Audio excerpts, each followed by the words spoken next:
Hello and welcome to the Fantasy Life Show, Week 10 recap edition. I'm your host, Ian Hartitz. It is a great day to be great. It's a great day to break down all of the madness from an action-packed Sunday. It was a relatively tame weekend of football, but still a great one nonetheless. But either way, joining me as always, the one, the only Fantasy Life Director of Analytics, Dwain "The Rock" McFarland. And yeah, Dwain, we were just talking before the show started. Maybe not the most exciting Sunday of football ever. Yeah, I mean, but we have a few storylines to chase down here.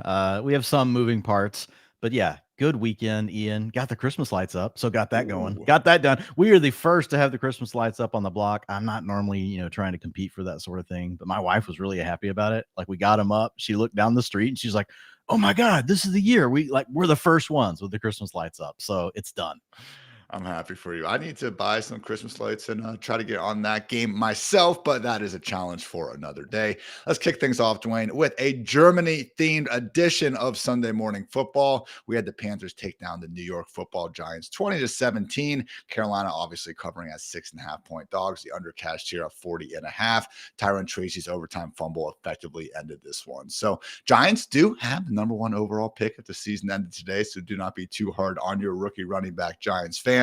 I will note that both teams have a week 11 bye to get healthy and hopefully get right. So, Dwain, we'll start with the winners, Bryce Young and company. Didn't exactly put up bonkers numbers except for one Chuba Hubbard, looking a lot like a legit RB1 and certainly got paid like one last week.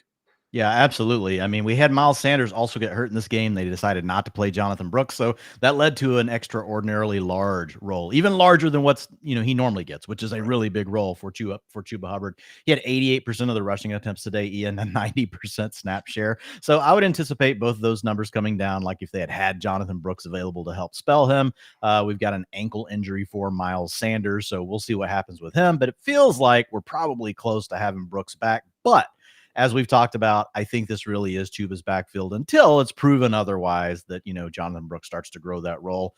Oh, man, like this guy, Ian, talk about, I know there's every week we're like, this guy was the value of drafts, but Chuba Hubbard, man, I mean, you're getting Chuba Hubbard in what, like around 13 or 14 of fantasy drafts? He was absolutely free. You didn't even have to spend a 7th or 8th round pick on him. You know how many times I took Jaylen Warren in round 8 or 9 and didn't draft Chuba Hubbard in best ball? Like, it's very, very painful.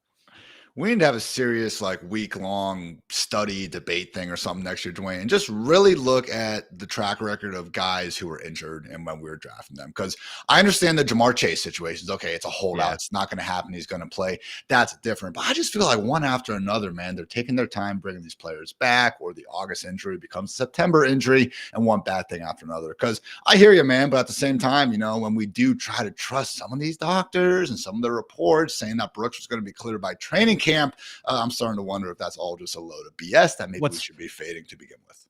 What's funny is my biggest concern with Jonathan Brooks was actually how bad I thought the Panthers would be. And exactly.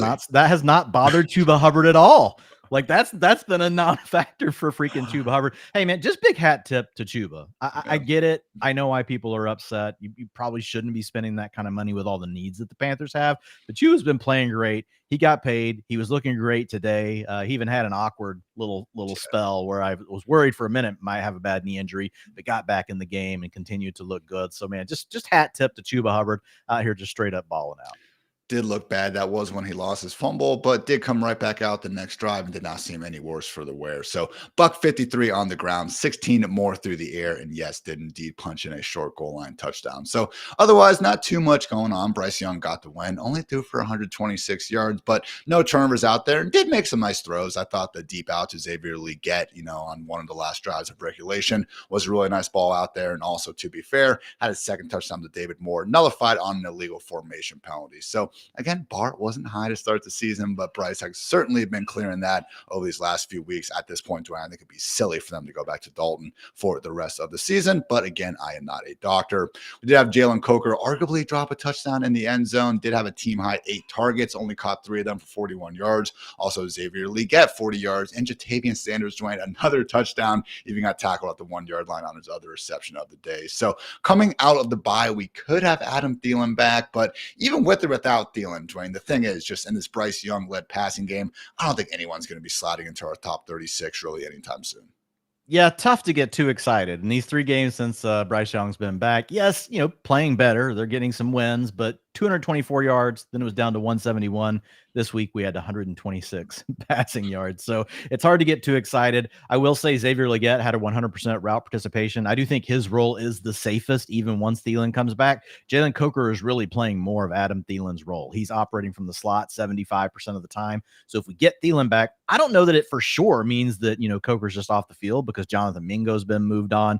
We would have to wait and see. But really, like, the field stretcher has been David Moore. So I kind of feel like Coker's going to get squeezed if they do bring Adam Thielen back. I do think Legette out of this crew is the safest bet if you're looking for one. Maybe you're playing in a deeper league and you're trying to decide if you're going to keep one of these guys or not. I do think that it would be Xavier Legette, but Coker led the way today with a 32% target share, to your point. So continues to look good. Maybe they just won't bring back Adam Thielen. What's the point in bringing back Adam Thielen at this point for this season? Like, I get it. They've won 2 games in a row, but they're really trying to go on a run here. I don't know. My thought would be, hey, let's check out the young players and let's keep the draft capital up there in like the top 5. Football players play football is my only response, but I hear you. True. And so week 11 bye, and then we get the Panthers versus Chiefs. My God, man, what a beatdown. The Chiefs are going to win that one like 21-17 or something out of this world. So get ready for that matchup in week 12 over with the Giants. And again, Tyron Tracy, not the, best game in terms of the ball security, job security, kind of rhyme goes, but had that fumble I mentioned overtime. Actually let another ball hit the ground that they were lucky to recover. And man, look, I'm all here to hate on Daniel Jones' standalone games just as much as the next blue-blooded American, Dwain. But like when you do look at that interception, it hit Tracy in the hands. All right. Like, yeah, wasn't the best throw. I don't know why Daniel Jones was throwing 7 yards short of the sticks on 3rd downs. I understand that. But we can also say catch the ball, Tyron Tracy. But otherwise, man, things were good out there. Broke 6 tackles on the ground. That was tied for the 2nd highest mark on the week. Had another 100-yard game. The good has definitely outweighed the bad, Dwain. But for a New York Giants team that's now 2-8 going into their bye, do you think we can see these mistakes leading to a bit more Devin Singletary? I think it's possible. I think anything's possible. No better way to piss your coach off than fumbling the football. I mean, those turnovers are a great way to sink your chances to win football games. I do think Tyrone Tracy's been so good, though. I think they're going to give him a little latitude. Again, I'm only guessing. You and I, I know we talk about these things, but we don't know. We really don't know. I think the best thing we can say is the fumbles are a problem, and it does leave the door open.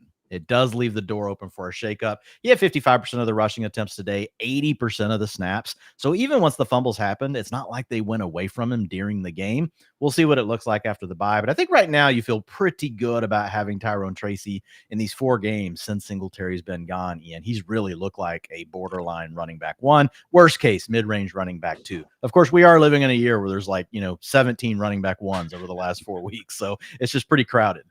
Only 1 fumble in, previous 8 games or whatever it was of the season, before then. So I'm with you. Hopefully not an issue. Unfortunately, not yet, Dwain. We cannot predict the future. Otherwise, Malik Neighbors, 50 yards on a team high, 10 targets. Some of the cut-ups of Jones either not throwing the ball his way or just missing him after he got wide open. Absolutely brutal. Only other real, fantasy relevant receiver of note was Wan'Dale Robinson. Caught 5 of 8 targets for 51 scoreless yards. So Neighbors did get evaluated for concussion. At one point, he did return to the game and is seemingly okay. Dwain, it'd be a lot cooler if we were seeing some touchdowns, seeing some spikes, but that was the reality we knew we were getting into inside this New York Giants offense. At least moving forward, man, after the bye, Buccaneers, Cowboys, Saints, Ravens, Falcons, and Colts. I didn't even know it was that good, but we're still wheels up for wide receiver 1 season. You're getting more and more excited as you went through those. Of course, today was one of those as well. You got to play the Panthers last week, an improved Commander's secondary, but not great. I mean, here's the thing. Like, the target shares have still been there. Listen to these target shares, Ian. 18% in week 1, but then 67%, 36%, 40%, 30%, 35%, 42%, and 31%. 31% target share. That's a down game for Malik Neighbors. So dude is still out here really balling. But it's to what you said. It's like we just know that there's a cap here. There's a major ceiling with Daniel Jones, but maybe the schedule will be enough to help him out. I think he's a potential buy low candidate right now, Ian. Fantasy points over the last 4 games for Malik Neighbors, 6.1, 10.6, 10.4, and 7.8 and a half PPR. Slightly higher than that and a full PPR. Some of you guys have told me, man, talk more about half PPR. There, I just did it for you. Dwain just did it for you. So hopefully we get Neighbors doing it more for his fantasy managers here down the stretch. But again, going to put that blame a bit more on Daniel Jones. Final note, free Drew Lock. All right, let's get into the Sunday afternoon action. The Chiefs took down the Broncos 16-14, thanks to KC blocking a short field goal to stay undefeated. The Broncos did cover as 7.5-point dogs. The under cashed here at 42.5. Per the great Hayden Winks over Underdog Fantasy, the Chiefs are now the first 9-0 team in NFL history with a point differential under 60, just plus 58. So certainly not, winning with a bunch of style points, Dwayne, but a win is a win is a win. Didn't exactly make it easy on themselves, though. Patrick Mahomes, another pretty man game at the office, 266 yards and 1 touchdown passing. Knew it was going to be a tough matchup, but man, had Xavier Worthy open deep for a 50-plus yard touchdown. Looked like he hurt Worthy after he actually had to dive out of bounds and landed on his AC joint or shoulder. That would be the second one of his starting wide receivers that Mahomes, yes, would, I guess kind of be personally responsible for injuring. And also later in regulation, we did have Travis Kelce open for a potential 5-yard touchdown. Again, Mahomes sailed it high. So he'll be getting featured in the Sheesh Report, Dwayne. But sadly, again, it's another instance where it was awesome seeing him ball out against the Buccaneers. But the Mahomes we've seen now, man, for the better part of the last 2 seasons, not exactly a must start in Fantasyland. Yeah, I mean, it's a struggle with the weapons, but I kind of looked at today a little bit differently than you. I mean, you played the Broncos, right? One of the best pass defenses in the league. You got 266 passing yards on them. You only got the 1 passing touchdown. Mahomes gave you 16.5 fantasy points. So you weren't elated. But over the last 3 games, Ian, you've got games against the Raiders, the Bucs, and now a pretty, a good defense in the Broncos, averaging 273 yards per game. So I feel like, that's better than we were with Mahomes like a month ago. Like a month ago, we were like, Jesus, like, are we just going to have to stomach these 215, 230 yard passing games? At least there's some upside in the passing game. It is notable. It's worth noting, right, that DeAndre Hopkins has been with the team for these 3 games, really has only had a full-time role. Well, we'll talk about his role more here in a second over the last 2 games, but it does appear like he is helping the offense a little bit. So I'm a little more optimistic on Mahomes. Definitely not what you drafted him to be, but I feel like at least now he's in that range. This feels sad to say. I feel so sad, but like he's a borderline QB1. He's a low-end QB1. Patrick Mahomes is a low-end QB1 in fantasy, and I'm kind of low-key excited about it. It's like when we talk about the wide receivers dropping touchdowns, you got to be pretty good to drop the touchdowns in the first place. And I guess in this case, got to be doing something right to have the wide receivers open. I would guess that Mahomes is going to hit them more times than not down the road, but I'm with you. Not exactly someone that's going to be leaping into the top 5 ahead of next week's really good looking matchup here against the Bills. You mentioned Hopkins though, Dwayne. 4 catches, 56 yards, despite seeing plenty of Pat Surtain out there. Just 5 targets though. So we had the 2 touchdown boom game last week, a little bit more mundane this time around, going up against, a fairly tough Bills pass defense next week. Where are you kind of leaning towards ranking him in terms of that? Again, more week 9 outcome or what we saw today? Yeah, so I think the best thing for us to do is talk about the last 2 games where he's really been more up to speed. He's got a 65% route participation over those 2 games with a 22% target share. So with Mahomes throwing the ball, for 250, 275 yards per game, like if he can be in that range, I think that's going to be plenty for Hopkins to be a borderline wide receiver 2.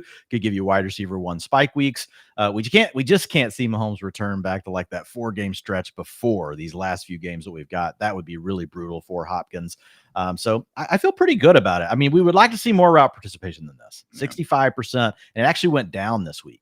Today it was 61%, and he had a 13% target share. But the better thing, like I said, looking at the 2-game sample, I think we're talking about a borderline wide receiver 2, which is pretty much where we were already talking about him. And we knew that he had that nice spike week the week before. I think that's still in play. You just shouldn't expect it every single week. He would need to have more playing time for us to feel confident in that. Especially with some of the buys coming up. I'm sure that low-end wide receiver 2 will become more of a mid-tier. But yeah, even after that tougher one against the Bills, Panthers, Raiders after that. So maybe we do get some booms down the stretch from the artist known as Nuke. Otherwise, Dwayne, hey, another great game from Travis Kelce, 64 yards and a touchdown on 12 targets. Now has the most receiving scores all time for the historical Kansas City Chiefs. So good job by Taylor Swift's boyfriend. But also, Dwayne, another nice game from Kareem Hunt, only 35 rushing yards, but caught 7 of of his 10 targets, first 65 receiving yards. I mean, look, I understand that prime Kareem Hunt was an absolute beast out of the backfield. I remember those Patriots shootouts, man. Good things were happening. But going into this game, man, I'm looking it up right now. Yeah, he only had 7 catches for 51 yards in his previous 5 games combined. So great to see out there. And honestly, for his role in the upcoming weeks, like that's fantastic. Not trying to take anything away from Hunt, but we do know, Dwain, per Ian Rappaport, Chiefs are eyeing a late November return for Isaiah Pacheco. Good time to sell high in Kareem Hunt before that's more, I guess, like public information.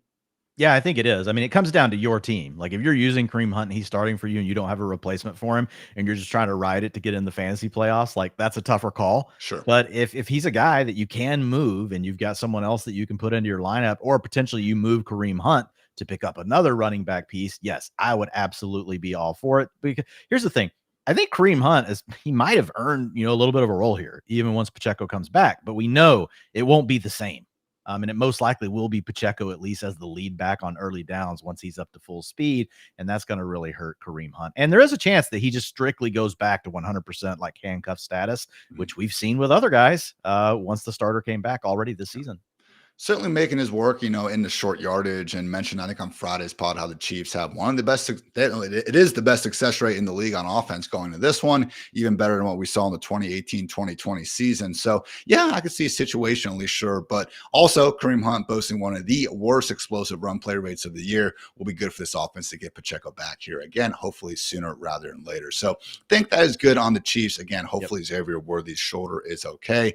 Otherwise, Dwain, with the Broncos, nice bounce back game from Bo Nix, man. 215 yards and 2 touchdowns through the air. Found Cortland Sutton on one. Even got Devon Bailey, his first career touchdown as well. So obviously saw some missed throws last week, but more and more, man, putting some really good games on film. Didn't exactly get the rushing yards this time around, but Dwain, we were wondering if he was going to be able to survive this 2-game stretch against the Ravens and then the Chiefs. And just overall with this offense, man, ahead of matchups with the Falcons, the Raiders, the Browns, and the Colts, I'm starting to believe, man.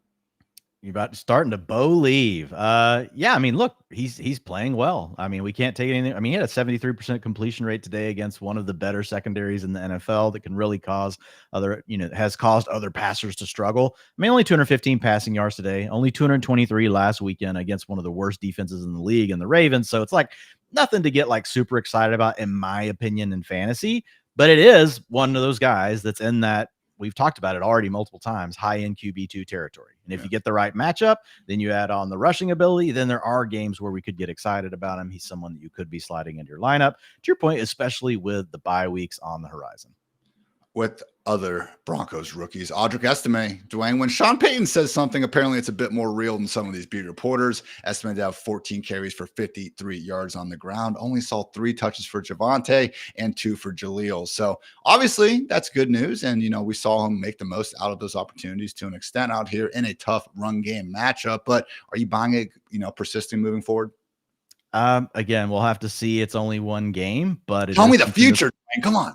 I get it. It is the team that they've hinted to. It's the guy they've been hinting to, right? So, I mean, I think, it makes it even more valuable that the coaches have said they wanted to do it.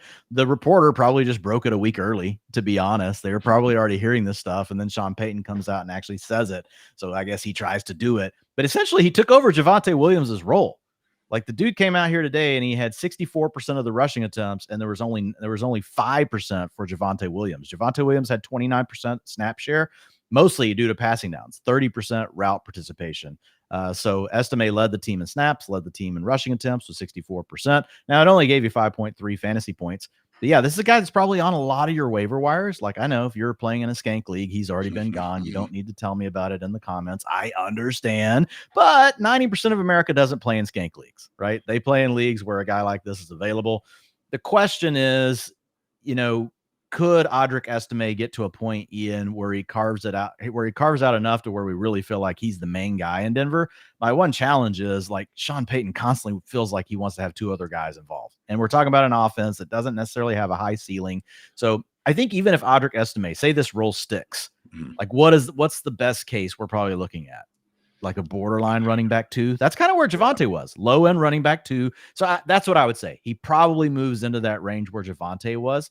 But he didn't get as much of the passing down work as Javonte was getting before. And Javonte was getting decent target shares over that stretch, which really helped him when the game strips went bad. So estimate for me, probably high end running back 3 if the role sticks. I was going to say, man, maybe like this year's version of Nick Chubb, if we just never knew who he was before the year 2024. Right. Again, yes. Not trying to make that comp. I understand how much of a gangster Chubb's been over the years, but yeah, just as much as, again, I want to give Bo Nix some credit and everything, a lot of that has to do with, let's face it, the Broncos arguably being the worst offense in the league coming into this season, or a bottom 5 group. The fact they have carved their way and pushed up to a below average or even average unit is great to see. But yeah, with Estime still hardly going to be someone that I think is going to be a must start RB by the end of the season. Final note though, Dwayne, we did have Courtland Sutton put together another big game. Obviously had that goose egg on Thursday night against the Saints, where I don't even think he was targeted, but since then, 100 yards, 122 yards in a passing touchdown, and then 70 yards and a touchdown today on 9 targets. So finally seems to be forming some chemistry with Bo Nix. We haven't seen really anyone else step up. Are we going to see a nice upgrade for Sutton in tomorrow's utilization report? We'll see. Like, it's still, look, he was a regression candidate for multiple weeks, so I feel like he's now lived up to that. But like, do we really? I don't think I could get him outside the wide receiver 3 conversation, because I'm still concerned about the upside of the passing attack. Like, are you thinking wide receiver 2 territory? Maybe borderline, top 30. I knew you were going there. He's getting almost 10 targets a game. Yeah, I feel you. So I'll have to look at it some more, but I was thinking probably more like mid-range wide receiver 3, high-end wide receiver 3, which is that's really where I've had him. So that wouldn't be an upgrade, but we'll see, Hartitz. We'll see. Last question for you, Dwayne, because we just want to spend so much time on the Broncos. I get it. But Marvin Mims couldn't help but notice he had 3 carries and also 4 receptions. Did we see a spike in his overall usage? No. 21% route participation. It was Devon Villay with 82%. It's kind of like Art Vandelay from Seinfeld. Imports, exports. Devon Villay had a 15% target share, 82% route participation. They kind of hinted to a larger role with him as well. So, and we kind of saw it early in the season, and then it went away. But man, it's so hard to trust the pecking order behind Courtland Sutton. We've been thrown for loops multiple times, and Sean Payton did this last year as well. So as soon as we say it's Villay, it'll be little Jordan Humphrey next week. And then you've got Troy Franklin. He's been in that 50-55% route participation range for the last couple of weeks too. So it's kind of been, a mix of guys behind Courtland Sutton. I don't necessarily trust any of it. Sorry, Marvin Mims truthers. I tried, but maybe next year, Dwayne. Maybe next year. Let's move on to one of the worst games of the day. The Vikings took down the Jaguars 12-7. Kudos to the Jags for covering as 7-point dogs. The under cashed here at 42.5. So this was the most probably pre-2024 Sam Darnold game I think we've seen of the season. Had not 1, not 2, but 3 interceptions, all of which were bad. Honestly, probably could have even had a 4th one out there. Overthrew one to Jordan Addison over the middle of the field. I mean, Dwayne, we had resident FantasyLife Viking superfan Thor literally calling for Nick Mullins over on Twitter. So you really knew it was not good out there. So bad stuff from Darnold. And honestly, I think these sort of, outcomes from his pass catchers, and let's face it, Darnold himself, probably more of what we were expecting throughout 2024. Yeah, but I mean, he had played better than that. So he sure. plays in a good offense. He's got good weapons. We've got a scheme that we like. But yes, some of the same warts. He's been taking too many sacks all along, but now he's just starting to force some of these plays. These were all in the red zone. I think 2 of the 3 picks were in the end zone. The other one was maybe at the 1 or 2 yard line. So these are massive. These are massive picks that could have been at least field goals on the board. Some of these could have turned into touchdowns, and he completely took them away from the team. And another one last week.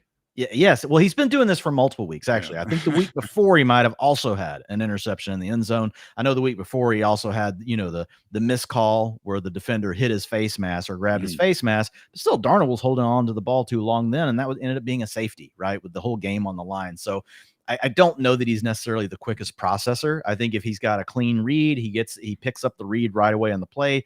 Sam Darnold's really good. He can spin it. I think once a defense finds a way to confuse him, or he doesn't understand like what the first read should be right away, seems to be a little bit of panic in his game. I think he's still going to be fine though, as far as fantasy goes. I know he's had a nice little stretch, as far as the schedule, but looking at TJ Hawkinson, Ian, getting back, man, he had a 71% route participation today, 24% target share, 15.2 fantasy points. It only took 2 games for TJ Hawkinson to re-enter the maybe high-end tight end one conversation. There's a lot of good players up there right now. Mid-range tight end one for sure for TJ Hawkinson going forward. So that's a positive also for Sam Darnold.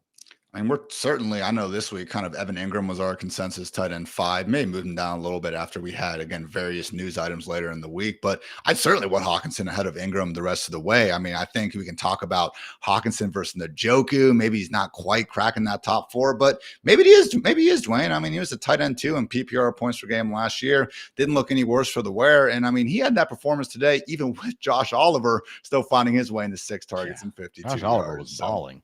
Yeah, man, that is a one large human being, man. That one-handed catch by a dude that big going to the ground, I was like, okay. Exactly. Right. Man. So obviously with the two-headed monster they got going on at tight end in Minnesota, didn't have much production to go around elsewhere. Justin Jefferson, I'm guessing season low 48 yards on 9 targets. Jordan Addison caught just 2 of 5 targets for 25 yards as well. So I'm inclined to be with you, Dwain. I don't think this is necessarily reason to, just sound the alarm and assume this is going to be the version we get of the passing game moving forward. But this was the last kind of really nice matchup, man, for this stretch. So they get the Titans next and the Bears, Cardinals, Falcons, Bears, and the Seahawks closing things out. I understand Justin Jefferson is not leaving our top 5, but I do think the days of us, going out of our way to recommend Sam Darnold and Jordan Addison on spot starts probably coming to an end, at least for the near future.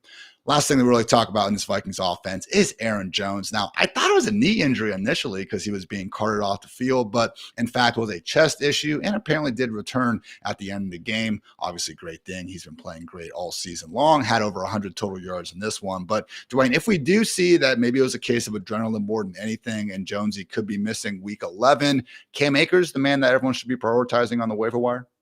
Yeah, I think that's who we have to take. Last week, we didn't even see a carry for Ty Chandler. Today, 32% of the rushing attempts for Cam Akers, 10% for Ty Chandler. So Chandler got out there a little bit, 15% snap share versus 30% for Akers, but it does look like Akers would be the priority add. Now, I think we'll see a split between these two guys if we don't see Aaron Jones. That'll be closer than what we've seen because Aaron Jones has really been dominating this backfield for about the last 4 weeks, actually. He's really looked like a mid-range to high-end running back one as far as his utilization profile. Plays in an offense we like. So things will be a little bit closer. But I would say Cam Akers, if we didn't have Aaron Jones, I would say probably looking at him as a low-end running back 2 is probably where we would start. We've been here with Cam Akers before once already this year with the Houston Texans, but it does look like the Vikings are a little bit more committed to him than what we saw for Houston. Still a little bit, doubtful about how much Akers can actually make out of a workload like that. Saw it in flashes with Houston, not able to get much going. But apparently Ty Chandler not doing enough to earn that job in the first place. So I am with you on Cam being that handcuff we will prefer here. Over on the other side now, hand up. This was not one of the 4 games I made it onto my quad box. Shoot me if you want to. I did not think it was worthy of that treatment, Dwain. So I cannot personally attest to Mac Jones's every drop back, quality. But just from looking at the 2 interceptions, 14 of 22 passing, 111 yards. Didn't seem all that great, and it does seem like Trevor Lawrence's left shoulder issue for the 2-8 Jaguars could be of the season-ending variety. So let's assume for the sake of argument that T-Law is going to miss the rest of the season. Now, this was a tough matchup against Brian Flores' blitz-happy defense. We've seen them give guys like Joe Flacco, Josh Allen, even better quarterbacks, a lot of problems this season. But thoughts on Evan Ingram and Brian Thomas moving forward and how much you might downgrade them if we do have to live with Mac Jones for the foreseeable future? Well, Mac Jones was actually worse than Trevor Lawrence, which I didn't know. Trevor Lawrence has got some games that, like week 1, he threw for 162 yards. Yeah. He had 169 twice. So my thought on Mac Jones, honestly, coming into this game was can't really be worse than that. Probably going to throw for 175 and be okay. You're in Trevor Lawrence's zip code. No, he came out and he was worse than that today. He threw for 111 yards. He had a 64% completion rate. I don't want to overreact, too much to it. I think there are some weapons here. I think Mac Jones is probably a fine NFL backup. So would it surprise us if he still threw for 200, 225 yards per game? No, I don't think it would. I don't think that would surprise us. So I don't want to lose the plot. I still think that the target earning for Evan Ingram is probably enough for him as a tight end. The bigger concern for me really is Brian Thomas Jr., but I don't know. Is this really just a symptom of Brian Thomas Jr. is really just not okay?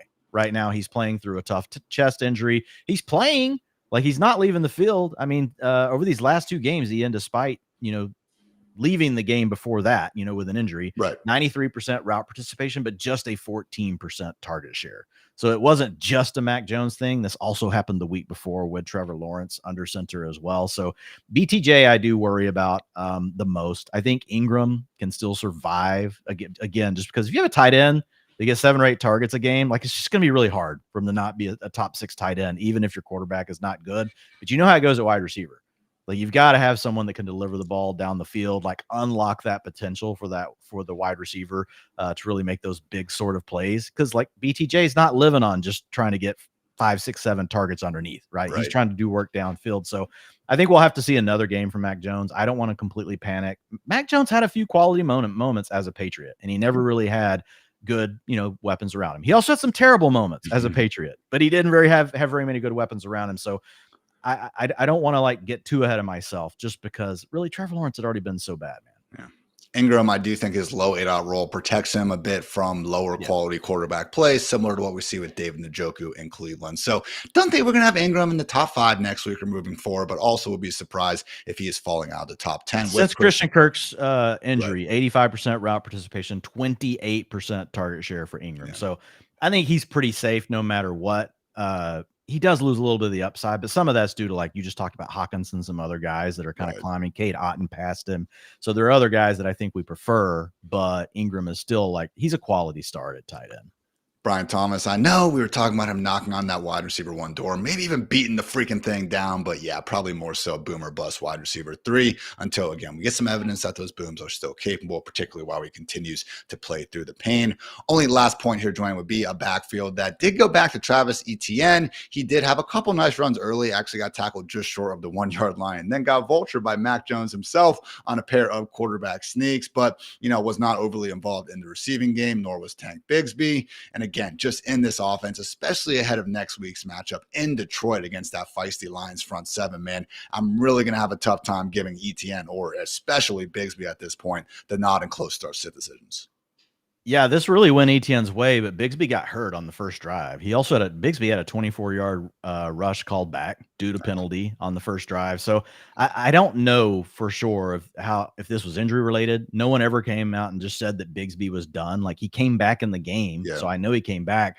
So I think it's tough to know how much of this was injury. But to your point, it was all Travis Etienne today. 67% of the snaps, 61% of the rushing attempts. 44% route participation. Of course, Dearness Johnson's still going to Dearness Johnson. He was out there still stilling a few snaps, but I think we'll just have to wait and see. I think some of this could have been injury driven, but to your point, not going to be super confident in any of these guys heading into a matchup against the Lions, who have been really tough against running backs. Let's talk some NFC South goodness. We had the New Orleans Saints get that Dennis Allen win, that they couldn't get with Dennis Allen, I guess I should say. 20-17 over the Falcons. Saints came in as 3.5-point dogs. The under did cash here at 47.5.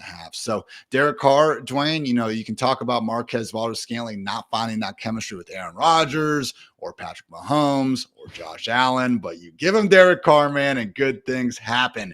109 yards on 3 catches, 2 scores on just 3 targets. Dwayne, I don't want to overreact, but top 8, top 10, top 12 wide receiver the rest of the way. What are you thinking here for MVS? I mean, I feel like you should push him higher than that. Like, I definitely want to see how everyone reacts to that. Valdes-Scantling did his thing today. He had a 14% target share. It's the kind of game that he can have. Yeah. He had 3 catches. I mean, 2 of them for touchdowns and 109 yards. Route participation, 67%. Like, I'm not going to spend a lot of time here on the Saints. The big takeaway, guys, this was a massive rotation of different players. Like, they were using 3 tight ends. You had time out there for Juwan Johnson. Taysom Hill actually led the team in route participation at 68%. Then you had Juwan Johnson behind that. You had Foster Moreau out there. There were guys that I didn't even know were still in the league. Like, we've got Pettis, Dante Pettis, dude always makes an appearance somewhere along the way. We had Kevin Austin Jr.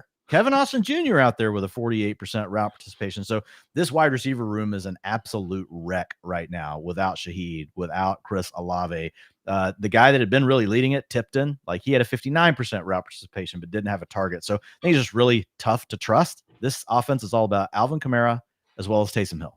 And outside of that, you're really not messing with it until maybe, hopefully, knock on wood, that we get Chris Olave back.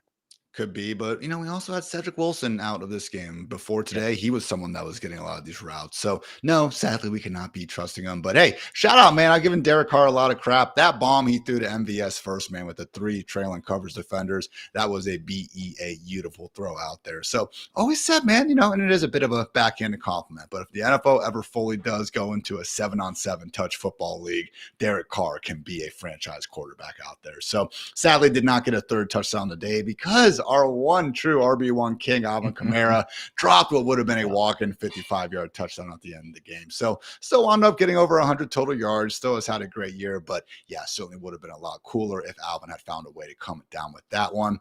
Otherwise, in Atlanta, Dwain, just a disappointing game for, again, a team that was 6-3 coming into this one. Had their chances at the end, but a bad 4th quarter interception by Kirk Cousins. And then just apparently the team had really no plan of what to do when they had like a 4th and 4 with the clock winding down, end up throwing short of the right. Just again, I'm not sure there was like a great solution to be had in that anyway, but certainly wasn't what they ended up doing, and they end up losing the game. So awesome performance from Bijan Robinson, $116 on the ground, 28 more receiving, not 1 but 2 touchdowns. Also credited with forcing a week high 9 missed tackles per PFF. Dude has looked like an absolute beast here over the past month, especially. Luckily, he did get one of those short rushing touchdowns, Dwayne, because they gave the ball to Tyler Algier not once, not twice, but 3 times from the 1-yard line, and then brought in Bijan on 4th down to go ahead and punch the thing across. So otherwise, man, nice games from London. Good to see him back. 12 targets, 97 yards. Darnell Mooney, 96 yards. 81 unrealized air yards. Great rolls there. Kyle Pitts, 55 yards. Seems like it was business as usual. Yeah, all of that. Bijan, last 4 games, 24.5 fantasy points per game. He in 72% of the snaps, 61% of the rushing attempts, 64% route participation, and an 18% target share. So if you drafted Bijan early, you have finally been getting what you were paying for over these last 4 games. But yeah, nothing else to add on the Falcons. Looks like business as usual. Tough week 11 matchup in Denver against Pat Surtain and company. So again, maybe minor downgrades, but yeah, all the usage just what we were expecting coming in. Good to see London again, not have to miss any of time with that injury. The 49ers took down the Buccaneers 23-20. Kudos to Tampa for covering as 6.5-point dogs. The under did cash here at 50.5. So Brock Purdy got his friends back. Christian McCaffrey, Deebo Samuel, Juwan Jennings, and accordingly, Dwain 353 yards and a pair of touchdowns through the air. And once again, just really making, I know people love to put out the stats of his efficiency next to Jimmy G's, which is always hilarious to me because Jimmy G always had some of the best efficiency in the NFL. It was just kind of like made to be a mockery because if you actually watch them play, you could see that he wasn't one of the best quarterbacks, but all the extended play stuff, man, we do see Purdy do. The touchdown to Kittle was fantastic, even hitting CMC on that wheel route as he's taking a huge hit. Fantastic timing there. I mean, right now, Dwayne, ahead of week 11 against the Seahawks, Brock Purdy playing every bit like that top 6 quarterback we had him ranked as coming into this one.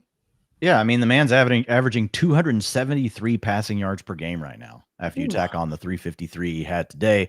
And, he's done a lot of this throughout the year with his wide receivers banged up or missing them, and so now this is the healthiest they've been. Accordingly, he comes out and puts up 353 yards. It's nice when things actually work out this way, where it's like, hey, because of ABC, we think that actually D could happen. And that did happen in this game. That's not always the way it goes in fantasy. You guys know how it happens. We have the best intentions, but in a 1-game sample, weird things can happen. But it did come through today for Mr. Brock Purdy. Ian, the guy here, man, today, Juwan Jennings. I know we'll get to CMC, but Jesus, 32% target share, 98% route participation. Dude is out there actually playing the Brandon Ayuk role. Hat tip to freaking Juwan Jennings, who obviously already had a major blow-up game earlier in the year. Gave you 16.3 PPR points today. Hey, half-point PPR lovers, 12.8 fantasy points for you. Make sure I work that in there. So, yeah, this is great for Juwan Jennings. I do think you don't want to overreact too much. Obviously, we still got Deebo Samuel. We've got George Kittle. We got CMC, who we've got to discuss. So it's still pretty loaded. One other name that I would mention in the receiving core, Ricky Pearsall. He did get the touchdown. He had 17.3 fantasy points. We preferred Juwan Jennings over Pearsall. Pearsall didn't have as big of a role. 73% route participation, had an 18% target share. Nice over route where he catches the ball, does what he needs to do, gets down the field, to get the touchdown. It was a pretty close call as to whether it was going to be scored, but he stretched out and managed to get it. So yeah, Ricky Pearsall is one of these guys, probably boom bust, like wide receiver 4, Ian. It's just hard to figure out like how you're going to be able to predict. I like Pearsall. He looked good today. I think it's going to be hard to predict, like, when are you going to be able to use this guy when we've got Debo, we've got Jennings, and we've got, obviously George Kittle and CMC. And honestly, man, 36 pass attempts for Brock Purdy. That's kind of a lot, man. When we do see the 49ers play a bit more with their lead and get their run game going a lot better than they were able to today. Shout out Vita Vea for always making that difficult for all the Buccaneers opponents. Probably won't even have that many targets to go around. So you mentioned Jauan Jennings, team high 93 yards on those 11 targets. First, second, third, fourth, and one basically these days, man. So good stuff going on there. I think a staple inside that wide receiver 3 conversation moving forward. But yeah, should be more so Debo, CMC, and Kittle shows, you would think, more weeks than not. But yeah, shout out to Pearsall again, man, getting that first career touchdown just 71 days after being shot. Whew, what a freaking couple months for him. With CMC, though, Dwain, it was the return of the, pretty much consensus one-on-one going into this season. Didn't look incredible out there, I will admit, but I also don't think he necessarily looked washed. Did see one funny tweet where, funny is funny. Say he looked like Toby Gerhart for the Vikings. So I do disagree with that one, Dwain, but what did we see from the utilization? Yeah. Look, I mean, he got the full rollback. let's say that. I mean, he's plays for the 49ers. It's a really good team. It was his first game back. I think that we should be looking at this as a big positive. 16.7 fantasy points, Ian. He had 62% of the rushing attempts. I mean, Jordan Mason's been a good player all year. Now, who knows if some of this is to do with the shoulder, but only 5%. 5% today. Jordan Mason got 1 carry, 13 carries for Christian McCaffrey. Brock Purdy had 4 of the others. Debo had 3 carries. Look at his route participation, Ian, 85%. They wanted this man on the field. He had a 21% target share. So he's already stepping right back into an absolute beast role. And so if CMC just continues to look a little bit better each week, I think we're feeling really good. Look, I feel like this is a floor. 16.7 fantasy points is probably a floor for Christian McCaffrey and the 49ers offense going forward. So you should feel fantastic. I know coming into this one, he had only finished outside the top 24 running backs in his 49ers games twice. And I do believe both of those, he had at least one little, nick or bruise going on where he wasn't able to be at his full health. So do you think he'll be extending, that streak, if you will, after this one? Should again be better days ahead against the Seahawks. So only other point, Dwayne, would be, let's face it, man, Debo Samuel has been dealing with quite a few injuries himself throughout the season. Hasn't looked quite the same though, man. I know last time I said this, he went ahead and got, to be fair, a bit of a busted coverage long touchdown against the Seahawks. So I understand these things can happen for players being featured in Shanahan's passing attack, but really it was surprising, man, to hear 12-yard carry today was his longest rush of the season. And again, just the separation battles have seemingly been tougher than ever. So any concerns about Debo? I mean, I just don't want to be necessarily sitting here in 3 weeks, Dwayne, going like, wow, Jauan Jennings, we should be ranking him ahead of Debo. Because to be fair, man, in some of these non-IU games, that's what it's looked like so far. Yeah, I'll be interested to see what the coverage data looked like. I watched a lot of this game, but it looked to me like the Bucs kind of surprised the 49ers, making things look like zone when they were really man. And then so Debo was getting a lot of these little quick looks, and in man coverage, you know how tough that can be. If the other guy that's supposed to pick up the first block in that scenario does not get their block, like you're immediately getting obliterated by a linebacker, a corner, or safety or something. And Debo was still making that first guy miss. And then he was getting to the next level and putting his pads down and getting a push. But it's like, once you're already, basically like a running back, right? Having to avoid the first tackler in the backfield, it just takes away the opportunity to have like this 15-yard gain. And like, you're feeling lucky to get 3 or 4. So I don't want to overreact. I do think it's worth noting that Debo has not been efficient for the course of the season, but I do think some of it could be the injuries. He's been dealing with a lot of things here over the last couple of weeks. I know as soon as we give him a downgrade, he's going to explode. That's the problem. So I'm going to stick with Debo as still being the guy that we want right now over Jauan Jennings. And again, the man coverage stuff works for Jauan Jennings. If he's playing Brandon Ayuk's role, that's when Brandon Ayuk used to shine, was against man coverage. Like, he's the backside man beater. And if that's what we're going to have from Jauan Jennings now, maybe like as we start to, if that trend sticks, like we'll kind of understand which guy we might want to use each week, because the 49ers are one of the teams where historically they really love Debo against zone, and they've really always liked someone else against man coverage. So maybe that will be Jauan Jennings now. And again, maybe Debo is more of a wide receiver 2 than the wide receiver 1. We'd hope he'd be without Brandon Ayuk, but regardless, guess what? He's in your starting lineup. So probably a bit of a moot point from your boy Ian. Over with the Buccaneers, they will have a week 11 bye to get this wide receiver room healthy and hopefully reacclimated with Mike Evans. Again, still dealing with that hamstring injury.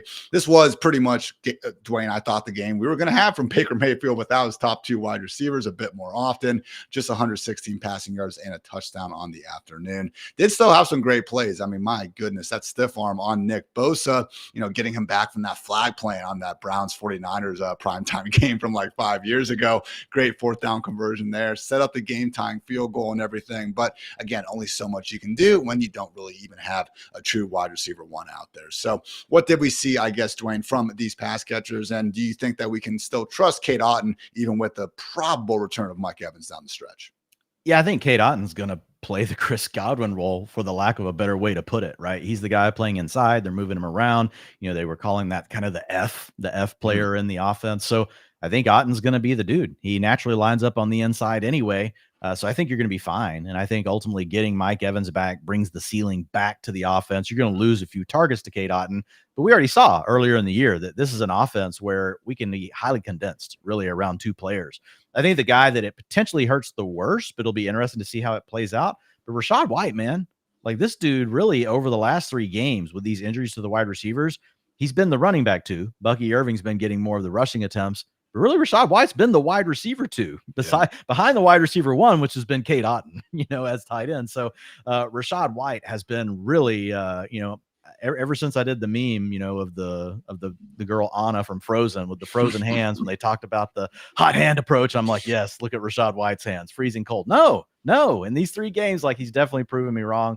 This is the best Rachaad White's looked in some time, honestly. He's got 47.2 fantasy points. I know Otton's the guy we all know, 59 fantasy points over that stretch, but not very far behind that with Rachaad White. So it'll be interesting to see. But I think there's still room for really 3 guys, right? You got Mike, because Baker's playing so good. I know today was a letdown, but with Baker playing at the ceiling that we know he can bring, I think with Mike Evans, with Cade Otton, and then a mix of really, looking at Rachaad White in the passing game, and then obviously Bucky Irving helping out on the ground. Schemes helped. Obviously, Liam Cohn, certainly to be, I think, on that short list for the head coaching candidates as we get into the off season. But yeah, I mean, even that middle screen touchdown to White made a real nice cut, I believe, to not get open, but to really find his way past the blockers in the first place. Something that, I've been hating a little bit, Dwain. Let's face it, a lot of these kind of Quentin Johnston-esque, I think, big gains for Rachaad White over these past few weeks. But you know what? Always say it, man. Style points don't matter in fantasy. And Rachaad White, since coming back from injury, sure looks like he just chalked up his 4th straight top 24 finish. So hasn't stopped Bucky Irving from doing his thing. Again, Sean Tucker, basically an afterthought these days. He did not even receive a touch out there in 60 minutes of action. But yes, Rachaad White not going anywhere. Was certainly a productive 2 RB rotation going on in Tampa Bay. Only other note would be stud at Bucks offensive tackle Tristan Wirfs, believed to have suffered an MCL injury, not of the season-ending variety, hopefully, but yes, that will be an important injury to monitor again as the Buccaneers get out of their Week 11 bye. All right, guys, the Bills took down the Colts 30-20. Buffalo covered as 4.5-point favorites. They were actually the only favorite from the early afternoon slate of action to cover. The over did cash at 46.5. So Josh Allen, not his best game, had 2 interceptions. Both were quite bad. We did get the rushing touchdown, which was good to see. Had 50 yards on the ground as well. I mean, over his past 4 games combined, only had 51 rushing yards and a touchdown. So saved the fantasy box score really through that, which we always knew was on the table, and still made some good throws. The one to Mac Hollins before halftime was really nice. But Dwain, don't want to overreact because, yeah, you take away your 2 top receivers in Keon Coleman and Amari Cooper. Obviously, the going is going to be a bit tougher for any quarterback out there. So what did we see out of those wide receivers, though? Again, with Keon and Cooper simultaneously dealing with some wrist injuries. Yeah, real quick on Josh Allen, I think things have actually been more positive. It was another game, where they dropped back to throw the ball a lot. 41%, 41 dropbacks today. They had been more of a run heavy team early in the year. And then we've talked about it a couple of times over the last 2 to 3 weeks, how they're throwing the ball more. And that continued today. Josh Allen now over the last 4 games, looking more like Josh Allen averaging 38 dropbacks per game with 280 passing yards per game, 1.8 passing touchdowns. So you're feeling really good about Josh Allen. To your point, like we'd like to see a little bit more on the ground. He was pretty solid today with 22 scramble yards, 28 rushing yards. But yeah, as far as those wide receivers go, you mentioned it, the key headline here, no Amari Cooper, no Keon Coleman. You would think, hey, let's see a full-time role for Khalil Shakir. No, not possible, but still better than what we normally get. 83% route participation for him. And he had a 26% target share to lead the team. We also had Dalton Kincaid leave this game with an injury. Yeah. He was only out there for 27% of the routes. That opened up some playing time for Dawson Knox. He didn't really do much with it. The other guy, though, Ian, and I saved it for the end, Curtis Samuel, your boy, Curtis Samuel, with an 85% route participation, 23% target share. Go ahead and tell everybody how you knew he still had it in him. I know only 7.5 fantasy points, so we would need to see multiple receivers out again to really get excited about Curtis Samuel, but he did finally get some playing time today. I maintain, Dwayne, that coming into the season injured like he did really set him back. But no, I will take the L on Curtis Samuel this year. Certainly has not been what we thought. Certainly hasn't been what the Bills thought when they gave him all that offseason money. But it is what it is. Not going to be someone we're trusting ahead of this tough Week 11 matchup against the Chiefs. That is for sure. So you mentioned Kincaid. Would have been a lot cooler if he got an accurate pass before leaving. Dwayne should have had a 28-yard touchdown to his name. And again, it was just really surprising. I know this wasn't a close game, 10-point score. But if we got a Josh Allen game where he was just truly on like we know he can be sometimes, man, I think this one would have been over well, before the fourth quarter even got going. So only other note would be James Cook doing more James Cook things, 20 touches, 85 total yards, and a touchdown. Just wanted to say, always appreciate James Cook taking the time to flip into the end zone when he does get the opportunity to do so. Honestly surprised we haven't seen Ray Davis get a few more opportunities on the ground with how well he's kind of played with his chances, but just how it is right now still remains nothing more than a big-time handcuff. But again, big-time handcuff certainly would be ranked ahead of guys like Cam Akers and other people we discussed should the injuries occur.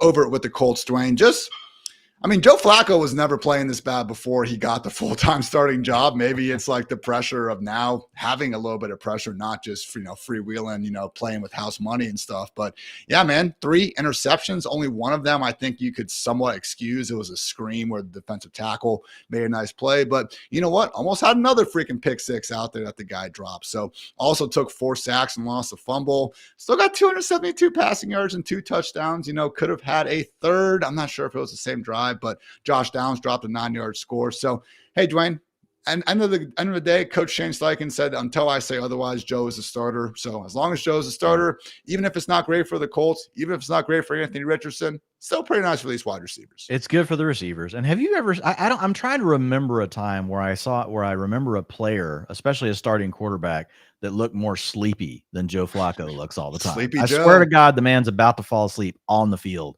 He has ice running through his veins. I don't think anything bothers him, but maybe it does, because to your point, he's not been playing as well, but he looks sleepy AF. 272 yards a day, though, so that was nice, as you mentioned. So here's the 4 games with Mr. Flacco. Josh Downs has a 28% target share in those games, 15.4 fantasy points per game. And then the number 2 player is A.D. Mitchell. And that's a 13% target share. Today, we saw A.D. Mitchell get into a full-time role because we have Michael Pittman out. A.D. Mitchell in these games with Mr. Flacco under center has a 28% targets per route run, Ian. So today, 95% route participation, came up with a 17% target share. I know we have our little fantasy life round robin kind of thing. Our CEO, Elliot Chris, comes to the whole crew every Sunday morning, says, what's your favorite play for the week? Pete Overzet was very correct. He gave Elliott he told him to use George Pickens' ladders. I went with A.D. Mitchell. So I feel like, okay, he really blew away the 31.5 yards that you had to get over today. And I also said, let's tease it up. So man, Mitchell, dude, he's been really good in his limited playing time. So it was nice to see him doing some things today. Nice separation. You can see the acceleration when he catches the ball. Obviously we know he's got some hops and big playability. Mitchell was a guy I was kind of torn on as a prospect. I'll be honest, the more I see him on the field, and I know he's not perfect. I know he still does stupid stuff. I see the plays where he's messing up. But, man, I just feel like when I watch him and I see these flashes, I'm like, man, there's some major ceiling here with this guy. I think the Colts could really be on to like Downs and Mitchell being their top 2 wide receivers of the future. Michael Pittman's really their wide receiver 3. Again, man, even Alec Pierce has made more out of his opportunities than Michael Pittman. Maybe it's the back injury, but it could be injuries. We don't know. Man, you look at the, again, ESPN open ratings from these guys, which seems to be one of the better just ways we have to quantify separation scores. And you see AD Mitchell third among wide receivers. You see Josh Downs inside the top 15, I believe. And then outside the top 80, yes, that's where Alec Pierce and Michael Pittman are resting. So we did get the late touchdown to Alec Pierce out here. And again, as long as Pittman is going to stay sidelined, we could get these spike week performances. Next week is going to be the Colts at the Jets, which, hey, as we saw today, not like it's exactly been a huge surprise recently. Not exactly the same sort of formidable pass defense that we expected coming into the year.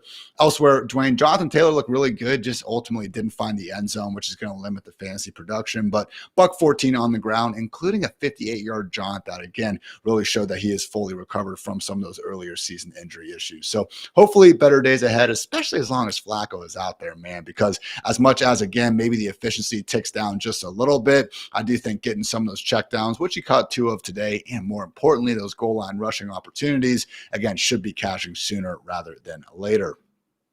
The Patriots took down the Bears 19-3. New England did cover, obviously, at 6.5-point dogs. The under cash here at 37.5. So Drake May, Dwain, doing Drake May things. I mean, look, we got to say, you know, when Caleb Williams versus Drake May conversation, if Caleb Williams had Drake May's weapons, Dwain, this could be an entirely different, you know, conversation we're about to go down here. But he doesn't. He's got to deal with DJ Moore and Keenan Allen and these guys. Drake May's out here with Austin Hooper making sweet, you know, contested catches down the field. So did have a terrible interception on the sideline. Didn't see the defender. But another just game where at least good things happened, Dwain. Yeah, some bad stuff did too, but another 24 rushing yards. I mean, coming into this one, May was only trailing Lamar Jackson and Jaden Daniels in rushing yards per game. So I just think the fact that he didn't completely implode in what was a tough matchup, pretty good to see, man. So next week he's facing an improving Rams defense, albeit still a group that we've seen give us some huge games to wide receivers in particular.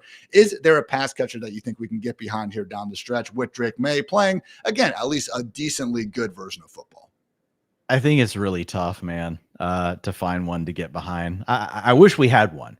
I think that Kayshon Boutte is the guy that he's grown his role the most, right? He had a 100% route participation.